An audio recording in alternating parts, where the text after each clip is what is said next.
नमस्कार, द्वारकाज किचनमध्ये आपलं स्वागत आहे। चला तर आज आपण पावसाळा स्पेशल कॉर्न पकोडे बनवूया।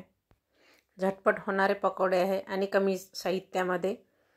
तर प्लीज लाईक करा, शेअर करा, ज्यांनी सबस्क्राईब केले नाही त्यांनी सबस्क्राईब करा। चला तर आपण आज पावसाळा स्पेशल स्वीट कॉर्न पकोडे बनवूया।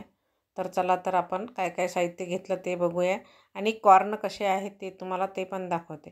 तर हे स्वीट कॉर्न म्हणतात त्याला। हे थोडेसे गोडसर असतात आणि जे आपण नेहमी बाजारात मिळतात ते वेगळे मक्काचे कणस म्हणून जे मिळतात, मक्का म्हणजेच कॉर्न, पण ते वेगळ्याच चव असते त्याची आणि हे थोडेसे गोडसर असतात म्हणून याला स्वीट कॉर्न म्हणलं जातं। तर हे मी बाजारातून छान फ्रेश बघून 2 हे कॉर्न आणले, त्याचे पूर्ण सालं काढून घेतले। त्याला ते बारीक दोरे पण असते ते पण काढून घ्यायचे केसासारखे आणि चाकूच्या सहाय्याने पूर्ण हे सोलून घेतले। शक्यतो चाकूनीच कट करायचं, किसनीने जर तुम्ही किसून घेतलं तर पिठाचं प्रमाण जास्त लागू शकते। आता आपण हे पूर्ण याचे दाणे सोलून घेतले चाकूच्या सहाय्याने। थोडंसं जाडसर भरडायचं आहे। तुम्ही अर्ध भरडलं आणि अर्धे अख्खे स्वीट कॉर्न घातले तरीसुद्धा हे पकोडे छान लागतात। 2 मध्यम आकाराचे मी कांदे घेतले, छान लांब लांब कट करून घ्यायचे। 1 मूठभर मी कोथिंबीर घेतली, छान बारीक कट करून घेतली आणि थोडीशी अद्रक लसूण कुटून घेणार आहे आणि अद्रक मी किसून घालणार आहे। तर हे थोडंसं जाडसर मी मिक्सरमधून भरडून घेतलं। बघू शकता पाण्याचा वापर बिलकुल केलेला नाही, कारण ते गोड असल्यामुळे रसरशीत असल्यामुळे त्याला थोडंसं पाणी सुटल्यासारखं होते।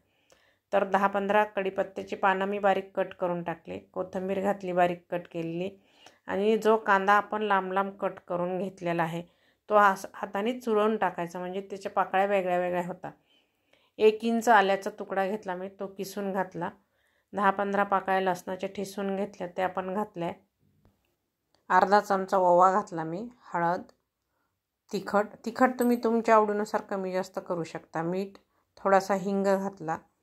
तुम्हाला जर हे लहान मुलांसाठी नसेल करायचे तर तुम्ही तुमच्या मोठ्या माणसांसाठी करायचे असेल तर बारीक हिरवी मिरची कट केलेली घातली तरीसुद्धा चालते।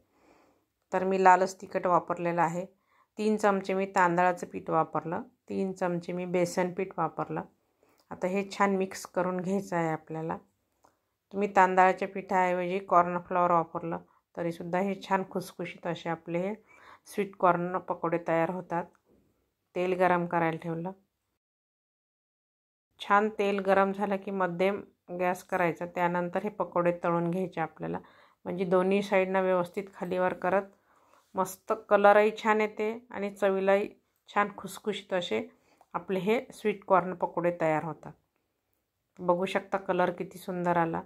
तर तुम्ही हे 4च्या चहासोबत घेऊ शकता किंवा सकाळी नाश्त्याला घेतले तरीसुद्धा अप्रतिम आहे। तर याप्रमाणे आपण सगळे हे पकोडे तळून घेऊया।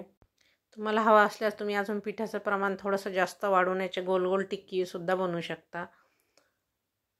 तर याप्रमाणे बनवलं तर हे छान खमंग आणि खुसखुशीत असे हे स्वीट कॉर्न पकोडे तयार होतात। गरम गरम आपले स्वीट कॉर्न पकोडे तयार आहेत। छान बाहेर पण मस्त पाऊस पडत आहे, तर 4च्या चहासोबत हे तुम्ही स्वीट कॉर्न पकोडे बनवू शकता। आणि पावसाळा म्हटल्यानंतर छान गरम गरम काहीतरी खावंसं वाटतं। तर हे साधी सोपी रेसिपी आपली स्वीट कॉर्न पकोडे तुम्ही नक्की बनवून बघा। धन्यवाद।